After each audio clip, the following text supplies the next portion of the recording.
નહીં તો હું છે અહીંયા ઉગાવવા છે બંગડીયા દઈ દો કલાકથી ઉભા છું મારા પપ્પા જોઈએ મારા પપ્પા ગાયબ છે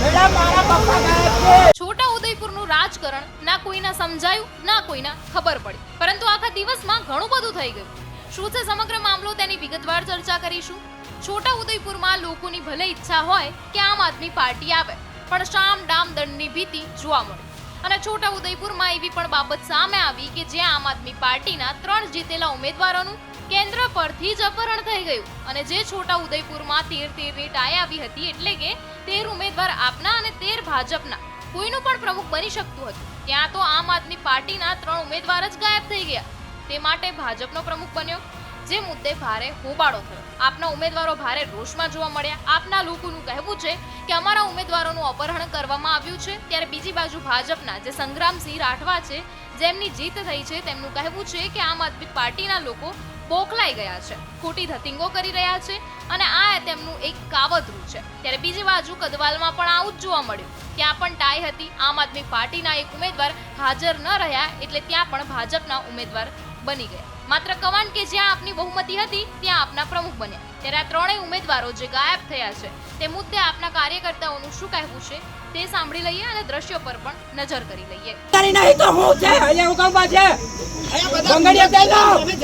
પેલા સાહેબે એવું કીધું કે અમારી જવાબદારી નહીં એમ પેલા લાલ શર્ટ પહેરીને એના જોડામાં ઉભા છે અને આ સાહેબ બી હતા આ વર્દીમાં નથી એ બી અમારી જવાબદારી નહીં એમ મારા પપ્પા જોઈએ કલાકથી હું કહું છું કલાકથી ઉભા છું મારા પપ્પા જોઈએ મેડમ મારા પપ્પા ગાયબ છે મેડમ મારા પપ્પા ગાયબ છે મેડમ મારા પપ્પા ગાયબ છે મેડમ મારા પપ્પા ગાયબ છે ગયા ને તો પોલીસ અમને પૂછપરછ કરી હતી કે તમે કયા એના છે કયા ઉમેદવાર છે એમ કરી બધું જ પૂછપરછ કરી તો અમારે એ પ્રશ્ન અમારે એ મુદ્દો છે કે પેલા લોકોને કેમ ના એ પૂછપરછ કરી અને બધા લોકો કેમ અંદર બહારથી લઈ જતા તે અમને કોઈ ડાઉટ નહોતો પણ મેન ગેટ પરથી લઈ ગયા એટલે અમને એ ડાઉટ છે કે પોલીસ એમની મિલીભગત છે એમ પોલીસને બી અમારે કેવું છે એમ કે તમે એનો જવાબ આપો આજે આ ચૂંટણી પ્રક્રિયા થઈ રહી હતી છોટાઉદેપુરમાં તાલુકા પ્રમુખ ઉપપ્રમુખની ત્યારે એમ કહેવા માંગે છે આજે અહીંયા જે ચૂંટણી પ્રક્રિયાની અંદર આજે છોટાઉદેપુરના જે આમ આદમી પાર્ટીના કાર્યકરો અને તેમના ઉમેદવારો અને સભ્યો અંદર ચૂંટણી પ્રક્રિયાની અંદર જઈ રહ્યા હતા ત્યારે 3 ગેટ પાસ કરવાના હતા ત્યારે ભારતીય જનતા પાર્ટીના નેતાઓ અને એમની ગાડીઓ અને કાફલા અંદર લઈ જઈને માણસો છોડી દીધા અને અમારા માણસોને અંદર પ્રવેશ કરવા માટે ચેક કરી લઈ ગયા અને છેલ્લા ગેટમાં લઈ જાય અને આરોપીને પકડી લઈ જાય એવી રીતે 15 થી 20 જણાનું ટોળકું એ અંદર છુપાઈ રાખ્યું હતું પોલીસે અને છુપાઈ રાખ્યું હતું અને એમને પકડીને પોલીસ સામે લઈ ગયા ઘસેડી મહિલાઓને હાથ ખેંચીને લઈ ગયા મહિલાનો પગ ખેંચીને લઈ ગયા એમના પગમાં વાગ્યું અને સાડી ખેંચીને લઈ ગયા પોલીસ એક પણ જવાબ બોલવા તૈયાર નથી આ કંઈ લોકશાહી છે આજે ચૂંટણીમાં આવી રીતે થતી હશે દેશની અંદર આજે દેશની અંદર લોકશાહીનો વિનાશ કરી રહી છે ના એ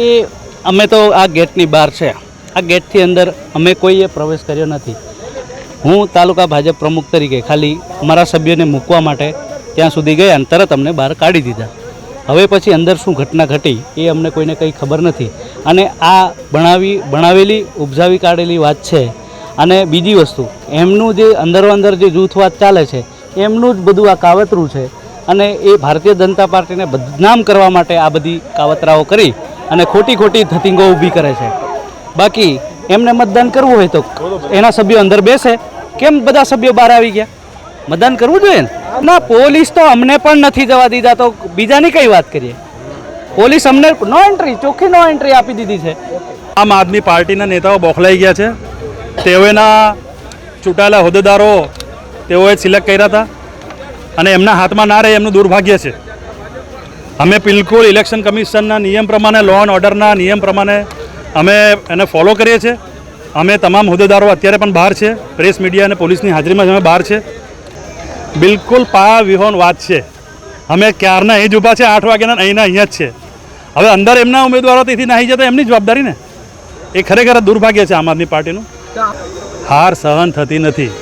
તમે વિચાર કરો આમ આદમી પાર્ટીના કાર્યકરો જ્યારે આમ આદમી પાર્ટીના હોદ્દેદારના ઉપર જ્યારે કેસ કરી શકતા હોય તેથી તમે સમજી શકો છો કે કેટલી વિભિન્નતા છે કેટલા વિચારોમાં વિભિન્નતા છે અને કેટલા અંદર લડાઈ ઝઘડાનો વિવાદ છે